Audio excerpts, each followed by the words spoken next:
Good evening. I'm Peter Haas. I'm the Abba Hillel Silver Professor of Jewish Studies Emeritus from Case Western Reserve University. I'm delighted to be able to share my thoughts with you this evening. I'll start off by saying I think we're all familiar with the fact that certain holidays have particular books of Tanakh associated with them. Most obvious, of course, is the book of Esther that we read on Purim. But there are other 5 Megillot all associated with holidays. So not only Esther on Purim, we have Eicha or Lamentations on Tisha B'Av when we think about the destructions of the first and the second temples. But we also read on Shavuot, we read the book of Ruth.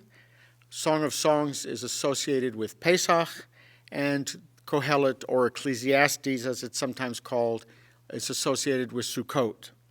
And then, of course, we all think of the book of Jonah, which we associate with Yom Kippur. It's the book we read during Yom Kippur afternoon service.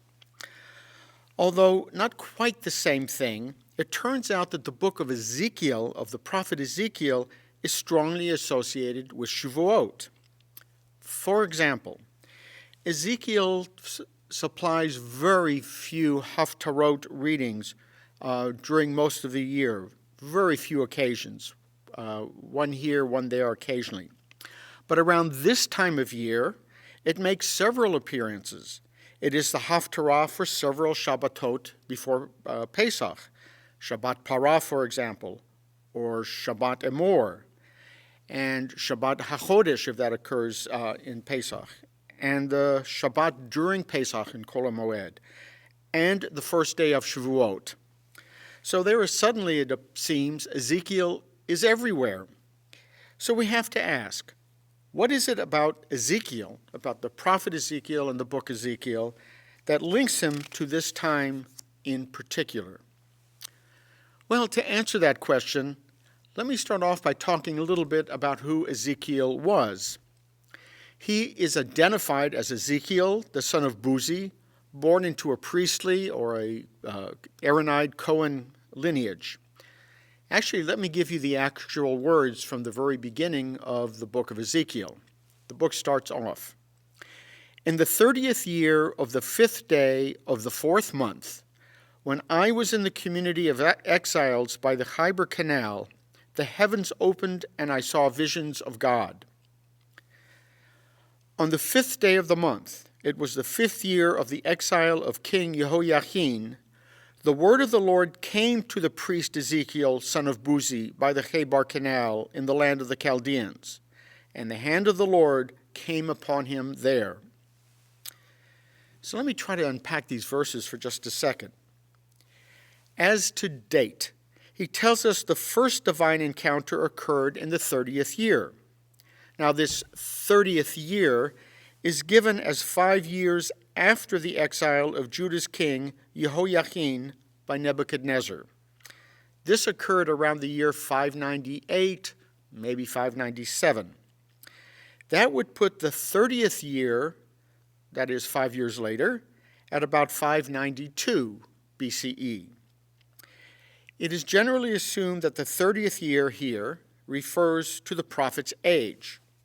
So, if we do the math backwards, Ezekiel would have been born around the year 622 BCE. And this was a very, very fraught time for the kingdom of Judea and its people.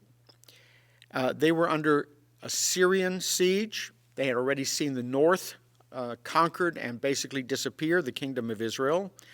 They were under siege by the very same Assyrians, and then later on by the Babylonians. The King Josiah was trying very hard to reform the government and the temple service. Maybe he thought this would be a way of helping gain God's defense against the Babylonians. We don't know, but he seems to have been trying several reforms. And various prophets, major prophets, think Isaiah and Jeremiah, were offering advice and warnings and even dire consequences to come. Well, in fact, as we know, these dire consequences did occur. Jerusalem was attacked. Jerusalem rebelled. It was then attacked again. It rebelled again. It was a cycle of repeated attacks, each a little bit more severe than the one before.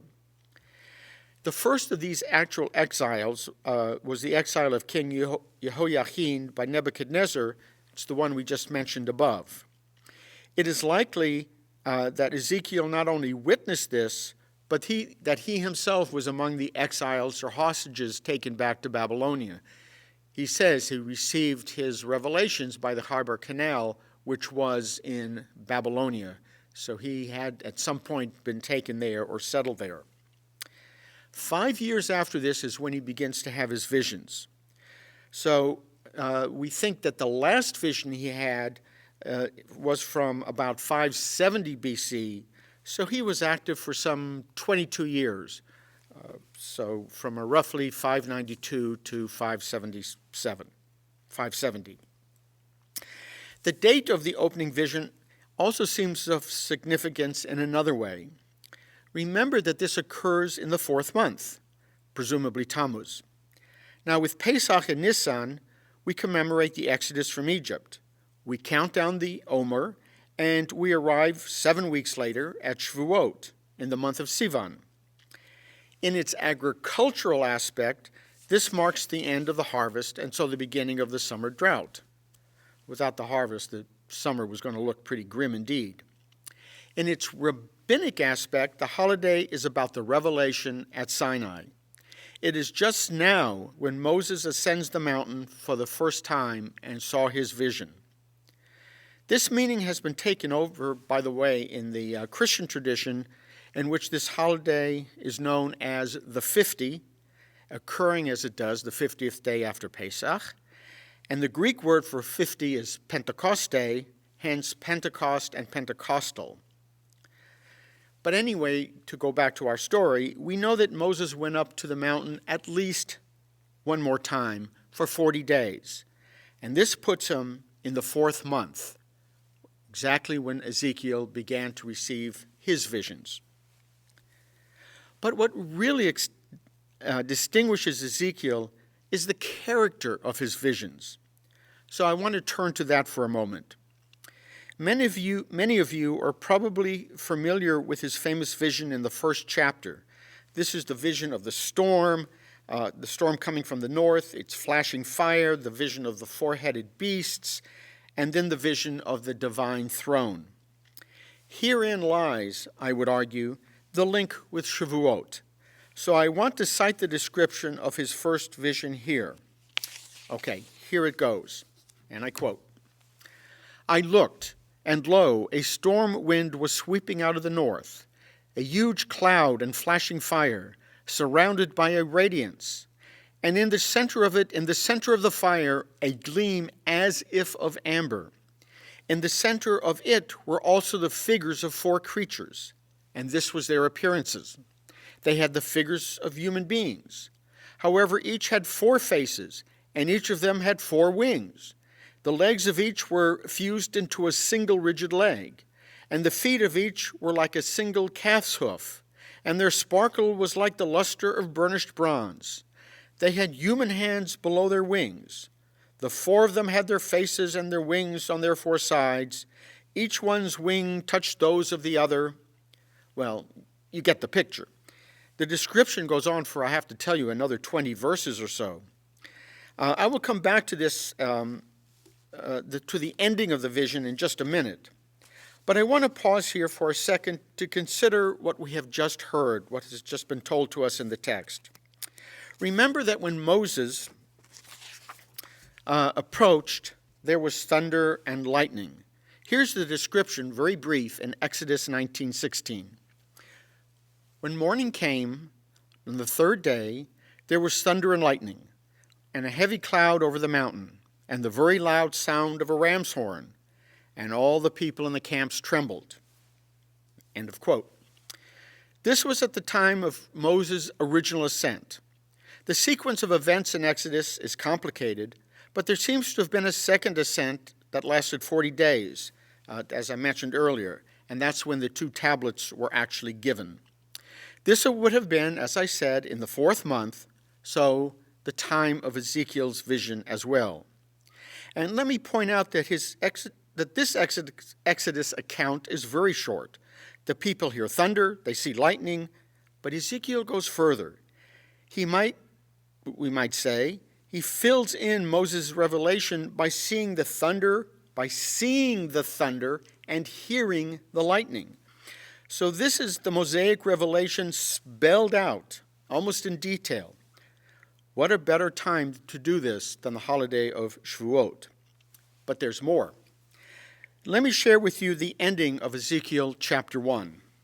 Quote, "Above the expanse over their heads being the heads of these odd creatures, and the language here is very indirect, was the semblance of a throne, in appearance like sapphire, and on top, upon this semblance of a throne, there was the semblance of a human form.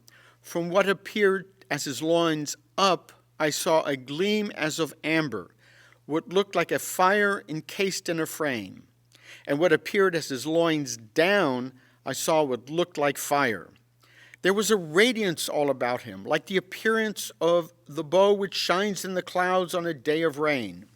Such was the appearance of the surrounding radiance. That was the appearance of the semblance of the presence of the Lord." End quote. So where are we so far? My argument is that in our tradition, in some real sense, Ezekiel is experiencing, or let's say re-experiencing, the Mosaic Revelation all over again. I will come to the content in a minute, but for now, what is distinctive with Ezekiel is the character of the revelation he receives, including the vision of the presence of the semblance of the divine throne. In some midrashim, this connection with Moses is made explicit, and I'll give you one example. Consider Pesikta de Rav Kahana, B'Chodesh, Pesikta 12:22. This part of the Pesikta is a sort of sermon or commentary on Exodus 19, which we read earlier, and it begins, "On the third new moon after the Israelites had gone forth from the land of Egypt, on that very day they entered the wilderness of Sinai, and Moses went up to God." End quote. Then Pesikta links this to Psalm 68:18, which reads as follows, "God's chariots are myriads upon myriads, thousands upon thousands. The Lord is among them as in Sinai in holiness." End quote. The Pesikta text continues, "It was taught that there descended with God on Mount Sinai 22,000 chariots, each one like the chariot," that's the Merkava, "that Ezekiel saw." So Ezekiel's vision is linked explicitly with that of Moses himself. So to sum up, Ezekiel's theophany, his experience, revelation of the semblance or presence of God, was a replay, as it were, of the Mosaic event, when God descended upon Sinai to make a covenant with all Israel. Indeed, according to rabbinic midrash, a mystical theophany occurred in the course of the Sinaitic revelation. Ezekiel's experience was thus anything but unique. To the contrary, his throne vision is a personal expression, a detailed expression, of a very ancient pattern. But beyond that, I would argue, it is a second Sinai, a second revelation. Let me explain what I mean. The last 9 chapters of Ezekiel, that's chapters 40 through 48, give us a vision of the restored land of Israel, of the ideal Jerusalem, and of the ideal temple within it. Ezekiel then goes on to describe the priesthood and how the various sacrifices are to be offered. Reminds us a little bit of Leviticus. These chapters are not descriptive of the temple and its operation as they were in effect before the Babylonian exile. They are not exactly a repeat of Leviticus, after all. No. Rather, they are a vision of the new Israel, the new Jerusalem, the new priesthood, and the proper operation of the temple. In other words, what we have is, as it were, a replay, or maybe better, a replacement of Leviticus. And make no mistake, there are significant differences in detail from the apparently failed community of Leviticus, described in Leviticus. This is for the new revived or resurrected community. think here of Ezekiel's vision in the valley of dry bones in chapter 37, in which the dry bones of the dead community are raised, revivified, and turned into a triumphal army of the Lord. This clearly is a metaphor for the destroyed people of Israel, scattered, destroyed, seemingly dead, but Ezekiel says, to be revived. Only this time, the Zadokite priest, such as Ezekiel himself, is saying that we're going to get it right this time where the older priesthood got it wrong, and which is why we're in exile. So, Ezekiel and Shavuot. At least parts of the rabbinic tradition see in Ezekiel a redo of the Mosaic vision and revelation. We are invited to see the priestly prophet, Ezekiel, as in some sense a latter-day Moses of the scattered and defeated community. And as a priest, maybe he's also a new Aaron.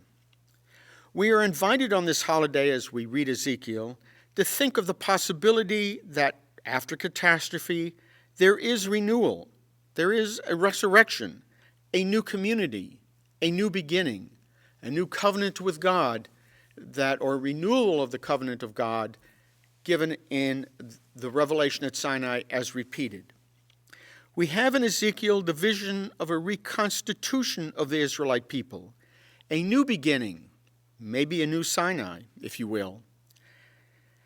This is why I submit that Ezekiel is such a presence in our liturgy at this time of year. It is a time of rebirth, of rethinking, and a time of struggle and maybe even catastrophe and exile.